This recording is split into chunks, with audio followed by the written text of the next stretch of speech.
these things. And I told him of a story, a guy who was wanting to do the press comments for Greenwood in Viva, and told him about one of the elderly men who actually died before they got to the actual commenting session for it. And he was like, wow, are you serious? And then I went to another community out there and I met a lady, her name was Miss Janie, a beautiful soul, asked her about it, asked her about things that were going on in the community. And she was like, well, baby, we need to know this because ain't nobody told me nothing about this. We have been blessed by creation and community. The injustice of extractive relationships and systemic racism have fractured both. Let's Talk Rev is all about providing tools and access for communities to build power from the grassroots up for change at the policy level. Our guests are doing this in various ways. Sit back and enjoy this casual, spirited conversation with Rev. Welcome to Let's Talk with Rev, where we are engaging and equipping communities to build power to fight for justice. We believe that justice is our sacred act and equity is our sacred duty. As always, I'm delighted to have my co-host with me, Miss Erniko Brown. Erniko is the Regional Partnership Engagement Manager with Dogwood Alliance and the CEO of Organized Uplifting Resources and Strategies. Erniko, my mellow, it's on you. So what you gonna do? Hey everybody, I'm so glad to be here with you all today. I do count it a privilege to be a part of this illustrious conversation with our amazing guest today. I have so much that I want to say about her, but her resume and her accolades speak for themselves. And without further ado, we would love to introduce to you guys Miss Katherine Egland. Well, before we do that, let me just tell you a little bit about Miss Kathy, because I don't call her Miss Kathy, by the way. I call her Mama Kathy, and we'll continue to do so throughout this show. And I about fight you if I hear you doing it. That's all I'm saying. But our guest today is none other than Mrs. Kathy Egland. I affectionately call her Mama Kathy, and will continue to do so. Mama Kathy is the chair of the NAACP Environmental and Climate Justice Committee. She is also the co-founder of Education, Economics, Environmental, Climate, and Health Justice, also known as EEECHO. Mama Kathy is a lifelong educator and one of my dear mentors. Welcome to our program, Mama Kathy. Thank you so much. Is there anything that I may have missed? And if there is, can you please fill in the gaps? Well, we don't have time. I've been around a long time, so we don't have that much time. But I will say that one of the things that a lot of people are interested in, I tell people, I'm a survivor of Hurricane Katrina. I live about 4 blocks from the Gulf of Mexico. So I have weathered many climate injustices, many climate events on the Mississippi Gulf Coast, as well as 5 years after Hurricane Katrina, I walked out my door and within 8 minutes, I was looking at sludge from the BP oil spill. Wow. I mean, that has to be traumatic to have to deal with that. But then when we look at what's happening around us today, and especially with biomass and deforestation, it's as if though we're living this trauma every day over and over and over, and we just can't wake from it. But before we go to biomass, and that is exactly why we've got you here today, we want to talk about biomass and deforestation. But before I go there, you just had a huge event that happened yesterday or the day before yesterday, and I want to get you smiling, and I want to smile because we want to celebrate together, and you talking about that. I don't want to spoil it for the viewers, so I'll let you talk about it yourself. Okay, I am so very happy, so very excited to announce that I am now a solar energy user as of yesterday. I am finally, Reverend, practicing what I've been preaching for years about the need for energy transition. And now I have transitioned to a carbon neutral or carbon free energy source. That is awesome. That is awesome.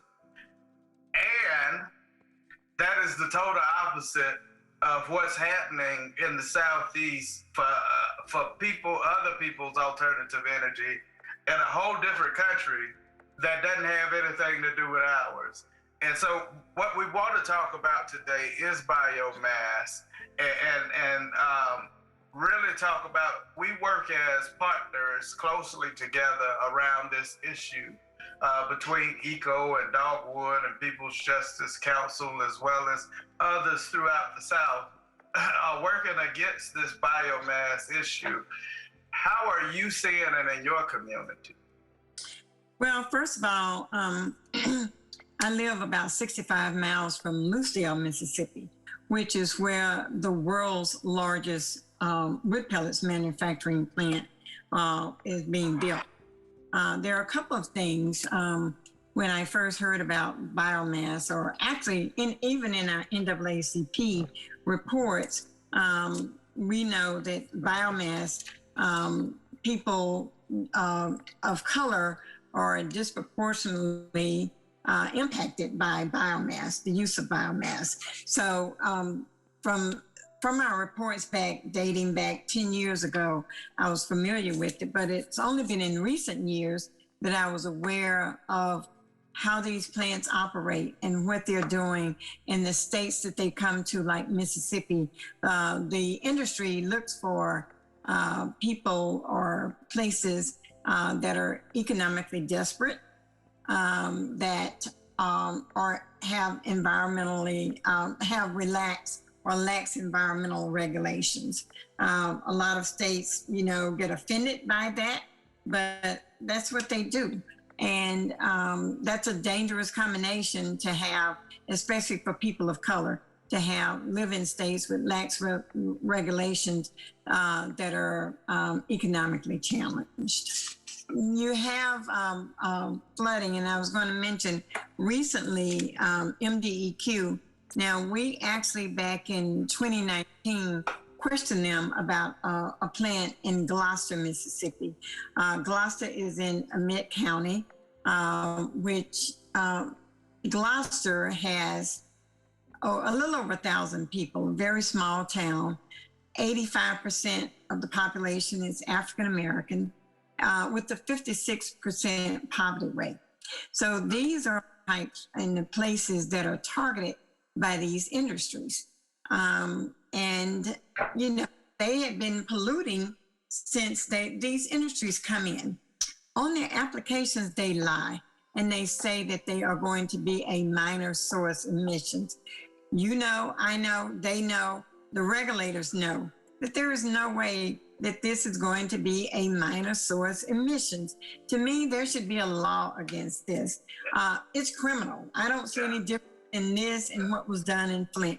You come in and you willingly and knowingly emit major sources of pollution, dangerous levels of toxins in the atmosphere, and you're doing this in an area where people just aren't aware. And I was mentioning earlier, and I said to Erniko, who visited that area and took some pictures, I really had sleepless nights behind that because my heart went out. She took photos of little children out in the yard with the plant in the shadows, right in the background, in their backyard. They're playing with this pollution. When they made their application, they said they were going to be a minor source pollution. They've been operating for 8 years and polluting this community for 8 years. And they were fined $2.5 million, which was the largest fine ever. But let me explain that that's about a day's work for 8 years of pollution. And that's what I call essentially giving them not even a slap on the wrist, but them a corporate timeout. Yes, ma'am. In addition to when you look at the livelihood of the community that exists under that pollution, and you look at what they have to endure because of that toxic pollution, the health impacts. Some of them are even fatally impacted by it. And so when you're looking at this and you're seeing these pictures, it has to really give you sleepless nights, knowing that they are still, even now, even after they paid $2.5 million, these people are still in this community suffering under this pollution. Absolutely. And we don't know, after 8 years, and some of those children didn't look much older than 8 years, which means that they have been essentially living in the shadows and exposed to these toxins. Lives. And when you look at COVID and you talk about morbidity, and you're looking at COVID, we know that most of the severe cases and the death were environmentally related. They had pre-existing conditions that are environmentally related. And so looking at this long term, and one of the things that also I knew, but to hear Erniko tell me that in talking to the people, that they had no idea about the toxins they had been exposed to. Oddly enough, the media did not cover this find. They did not cover the fact that this industry was, had been polluting these illegal levels of toxin. However, a couple of weeks after then, there was big promo about this plant in Loosedale and how many jobs it was going to create. Well, nobody talks about how many lives are going to be lost or how many people's health are going to be impacted by the pollution from these industries. But you know what? It was you and you alone, and I always give you credit, by the way. Now that I'm saying it publicly, I don't know if I will after this, though. I might have to take it from your mom. But you said it this way. What good is a living wage if it means death?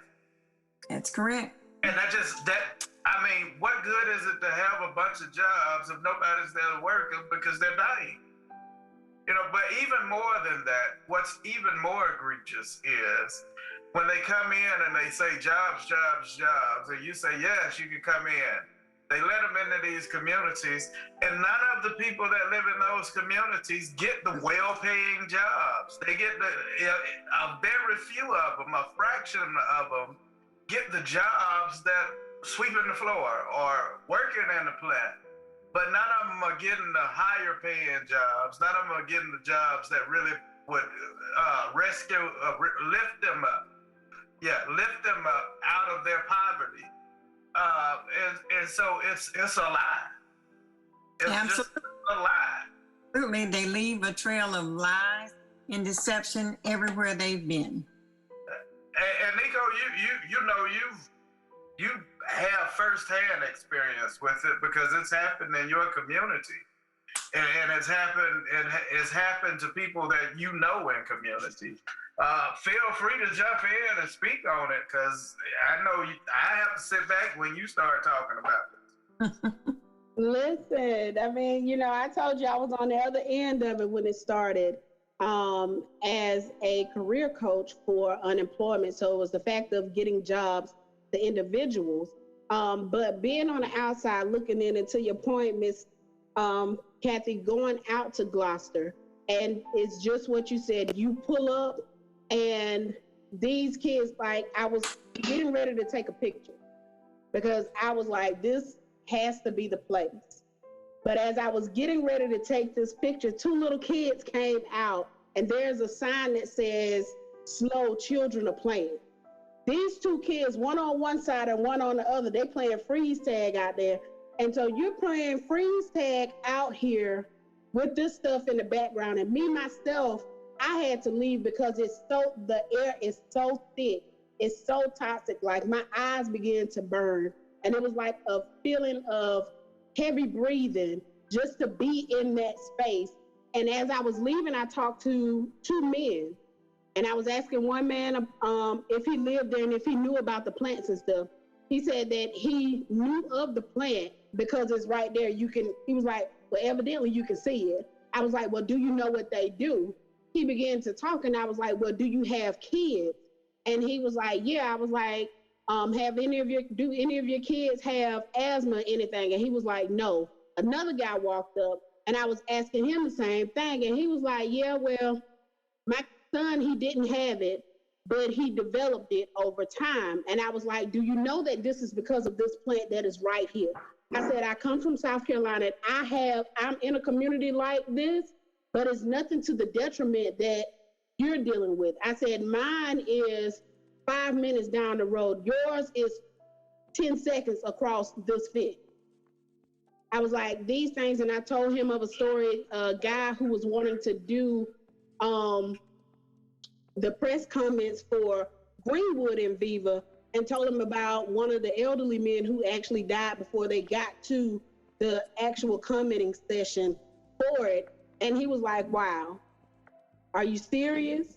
And then I went to another community out there, and I met a lady, her name was Miss Janie, a beautiful soul.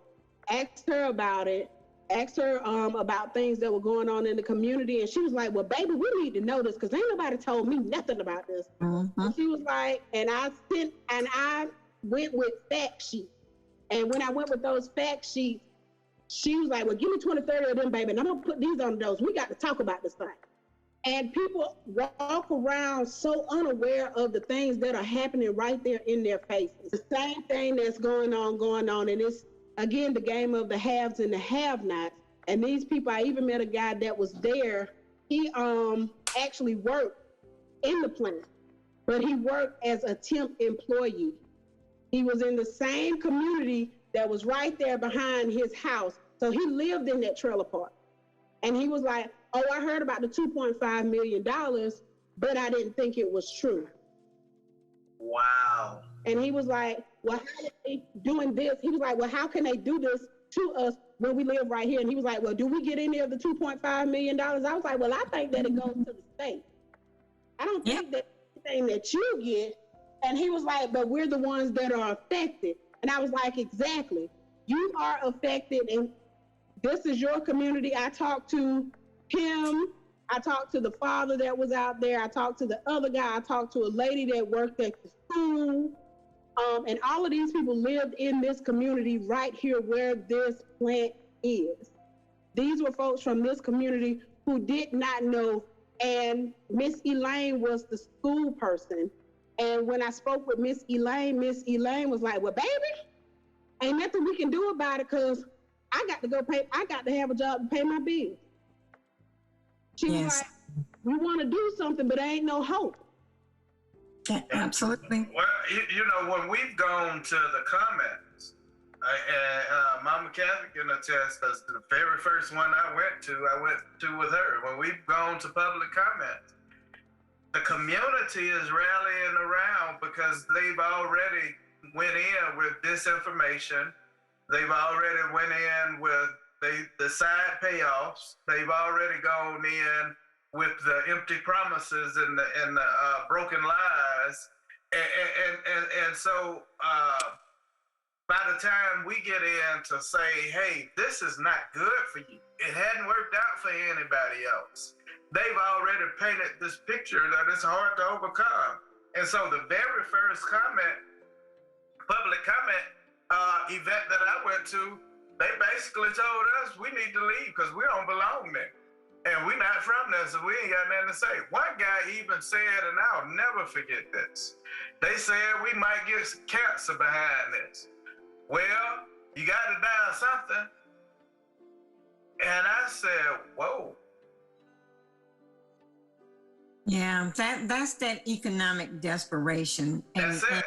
And deep down, where people really are so naive that they don't believe that industries would actually devalue their lives to the point that they're willing to expose them to pollution, dangerous levels of pollution. And people are so desperate, economically desperate. I mean, some people, if they do have jobs, maybe they're working 2 or 3 very low paying jobs just to keep a roof over their heads and put food on the table.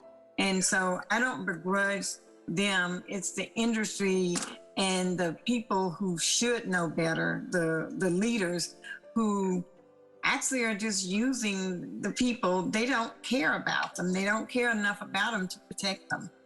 That's what I was getting ready to say.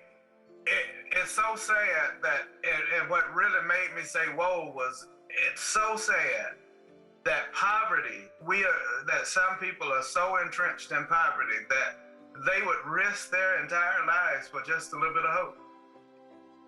It's not even a guarantee. It's a promise. And instead of our state government looking out for the best interests of the people, they look out for the best interests of those who make profit. And so you have a community like a Loosedale, or a community like some of the other communities that we worked in around this biomass issue that are so steeped in poverty that they can't, that just a sliver of, or just a hope, a symbol of a little hope causes them to risk it all. When in actuality, they would be able to gain, even with these people coming into their communities, if they wasn't robbed of the subsidies that would go into the community because they are there. Yes, exactly. They are paying people to be there to pollute them. Yes. And Rev, let me say that even when people say that, and I've heard people say that before about different things, they always live to regret it. You know, I mean, right, that's an immediate fix for them, but always down the road, if they become ill, if their family members become ill, that's when the reality sets in and they always regret it. But let's back up a little, because I don't want to make the assumption that people listening know about wood pellets or know what we're talking about. So let's explain to people what this is. This is where industries come in, most of the time funded by local, county government, state government with subsidies. They come into communities, they clear trees, which, you know, trees are just invaluable to our earth. It's invaluable to our health. They're invaluable to our health. They're invaluable to our properties because, you know, once they remove all these trees, you expose communities to flooding because the trees and roots of trees, they store water. So now you're immediately exposing communities to risk of flooding. But these trees are taken, they are manufactured, and they ground them up, they store them, then they grind them up and make little capsules out of them. And these capsules are called wood pellets. And then they ship them overseas to other countries, mostly in Europe, but mostly in the UK. And then they burn them for fuel. So that's what it is. And it sounds like a harmless process, but in the process of manufacturing this wood, they emit so many harmful chemicals. And it's a toxic process really from beginning to end. So even when they burn the wood, people, and then they say that it's sustainable because you can plant trees and trees will grow back. Well, first of all, they're cutting down trees that are decades or centuries old. And these, right when they cut those trees down, they release CO2 or emissions into the air that harm our environment, that harms our health, disrupt our climate. So, and so this gets us into another conversation of how this affects global warming. And what is happening is admirable, the intent of these countries is to get to lower global emissions. The intent of they're trying to reach what has been designated in the Paris Agreement, where each country has to lower their emissions. So the intent is admirable, but you can't do it at the sacrifice of the same people who have been disproportionately harmed by climate injustices to begin with. And that's the problem that we're looking at. And if you look at a map, and I have a map of the former cotton trade state that was fueled by slaves, these are the exact same states that are the wood pellet states. And we have to call upon these countries. They turn a blind eye to the human rights injustices that fueled the Industrial Revolution. We've got to call them out. You can't do this in this day and age with the states who are literally fueling your energy transition. I absolutely agree with you on that. Let me go back just a minute there and pick up something that you talked about. The reason why we don't, not too many of our audience that's listening, that would be looking at this or listening to this would know about wood pellets, because we don't really use them here. No. We don't really, it's not an industry here. We don't. We are cutting down our trees to send somewhere else. We aren't benefiting. And the communities that the industry sit in are often communities that are suffering because they're sitting in that community. And more than likely, they are being paid to be there. It's not that they're paying the community. They are being paid by the community to be there and by the state to be there. So other people are paying them. We've got to look at, and something else you raised, Mama Kathy, you raised up the cotton trade and how these same states are the same states that are suffering. But when you look at the history of redlining and then you look at industrial pollution, our southern states are the states that drove the Industrial Revolution. It's also the states that are still driving Industrial Revolution, and we're still suffering from the same pollution, legacy pollution, that has historically burdened us in the first place. And most of those communities are Black, brown, and indigenous communities, and poor rural white communities. Absolutely. And what we really have to get down to, and I guess here is where my faith kicks in and where my training as clergy kicks in, we've got to start seeing one another. The reason why people aren't paying attention is because they don't see each other. Nobody sees the community that's impacted behind this. You saw a picture.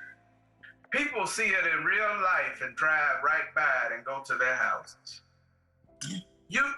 Mama Kathy, you saw a picture that kept you up at night. Do you know those same children are sitting in that backyard playing right now, and somebody else has drove by that yard and saw those kids, and it didn't affect them because they did not see them? And until we start seeing one another, until we start hearing one another, nothing will change. Nothing will change. And it's so sad that we have become so individualized that we've lost sight of the next person to us. And what COVID has taught me, and I continue to say, COVID has taught me that we can ill afford to live that way. Us trying to live as individuals kills us all. We've got to find mutuality. A couple of things. Let me say, this is where my faith comes in. And you, when you say we don't see each other, and we should be looking at our neighbors as ourselves. love one another as I have loved you. That's what I saw when I saw the photo of those children. I'm looking at myself. I'm looking at my children and my grandchildren playing there. And I think that's what we have lost sight of is we don't actually practice our faith. Even people, like you say, people who go to church every Sunday who call themselves Christians are probably some of those who pass by there and they see them, but they don't feel them. They see them with their eyes, but they're not in their hearts. Right. And unfortunate. And also I wanted to make a point that these same states are the most economically depressed and the most climate vulnerable. So it's very ironic that now, first of all, these states, the people in these facilities they get it firsthand. They get the pollution firsthand. So they're victimized once, and then it goes into the atmosphere because see, long before it goes in the atmosphere and destabilizes our climate, the health of the people have been impacted. And then when it comes back down again in the form of a climate catastrophe, they are re-victimized in that process. Double jeopardy, states are worried about double counting, but we have these communities that are being doubly victimized. Yes, and the history of this victimization goes again. The same history of the cotton, the same history of the toxic industrial revolution, the same history. The same harm is still being perpetuated. It just got a different name on the building. But the same harm is still being perpetuated to those who live in those communities. And yeah, it's sad. It's sad. So what exactly are you doing right now in light of this biomass and not just what you're doing, but what can others get involved in with doing as well? Well, first of all, I think having the information, and it can be very complicated, so I'm not going to say it's easy, but even if we only know that this is a very hazardous, toxic process, and we need to be speaking out against it.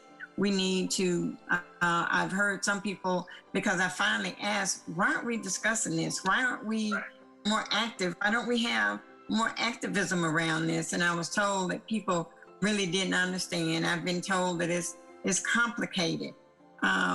It's no more complicated than a lot of other issues that we deal with if we want to take the time to educate ourselves and educate others.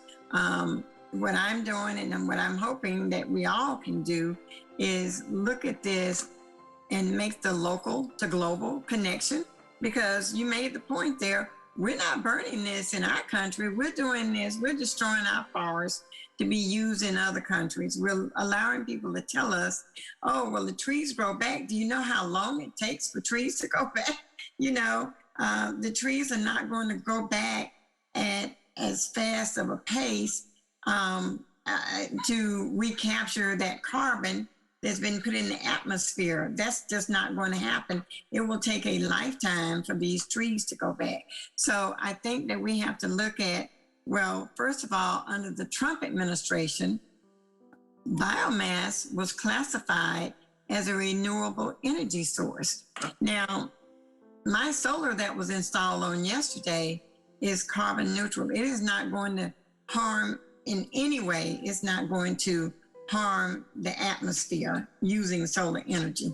So the Trump administration, without any input from the EPA scientific board, has classified under Pruitt, it was a purely political decision, has classified biomass as a renewable energy source along with wind and solar. And we have to challenge the Biden administration to reject that classification. That's something that we can do, reject it, there needs to be more oversight over these industries. First of all, I'd like to see them all shut down. I was on a mission to shut down all the coal plant. I had one less than 5 miles from my home.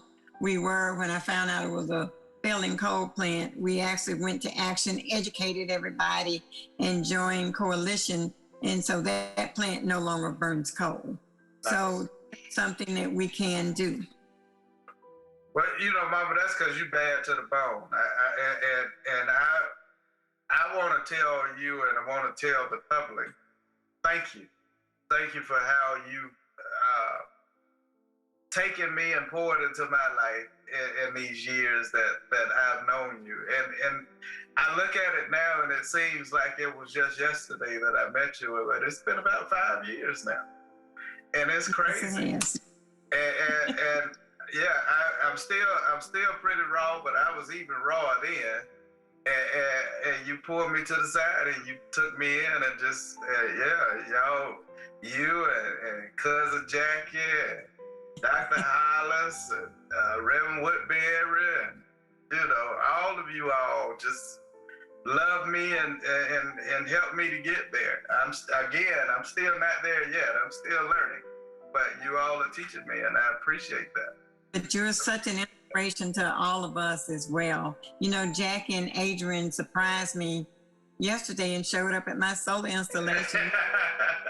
That's beautiful. I saw where Adrian had put it out there that she was there with you. I knew she was in Montgomery, not Montgomery, but in Mobile to see her mom.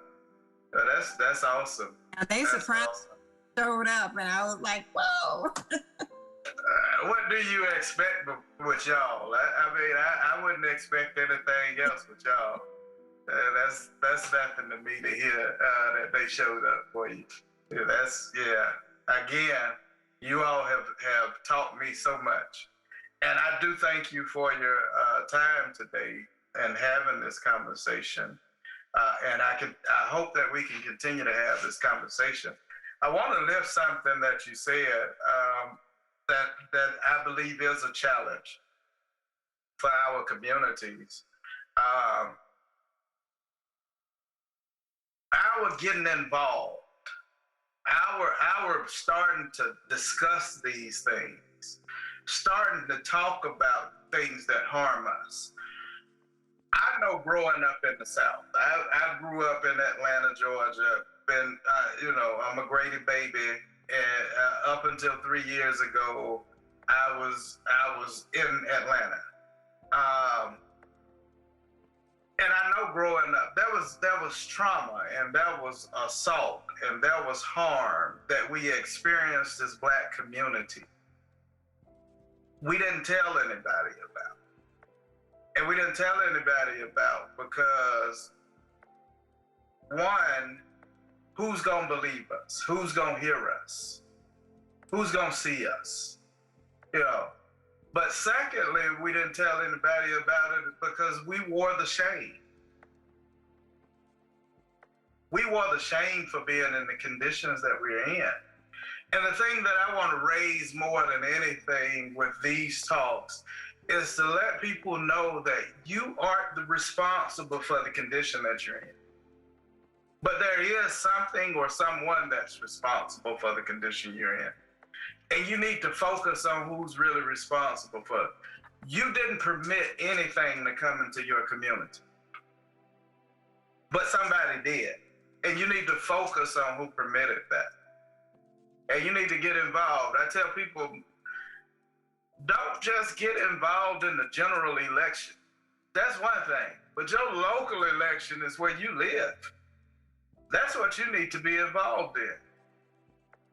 You need to be involved in knowing who to get out of. Mama, I told you I'm still raw. I almost said something.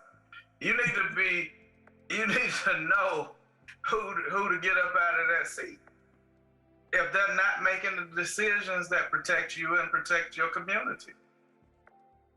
You need to know. And the only way we can do that is if we get involved. Start having these conversations. Start having these conversations about people that represent you that don't live in your community. How can you speak for me and what's going on in my community and you don't live there? So start having these conversations. So thank you again for your time. Is there any last minute words that you'd like to leave with us? No, just thank you so much. You are such an inspiration, and I just beam with pride and joy for you. Thank you. And Sister Erniko, you got anything you want to leave to us? No, I just, appreciate being a part of this conversation, Miss Kathy. I definitely aspire, in my young tenure in this, I definitely hope to be half of the person that you are. You are definitely an inspiration, and you bring a lot to the table. And I'm so amazed at the ability to be connected with you and learn so much from you. You have a wealth of knowledge, and you bring a beam of light to this work, and we definitely appreciate you being in this fight with us. Thank you both. Man, thank you. Listen, as always, we offer to you love, peace, and light. Thank you.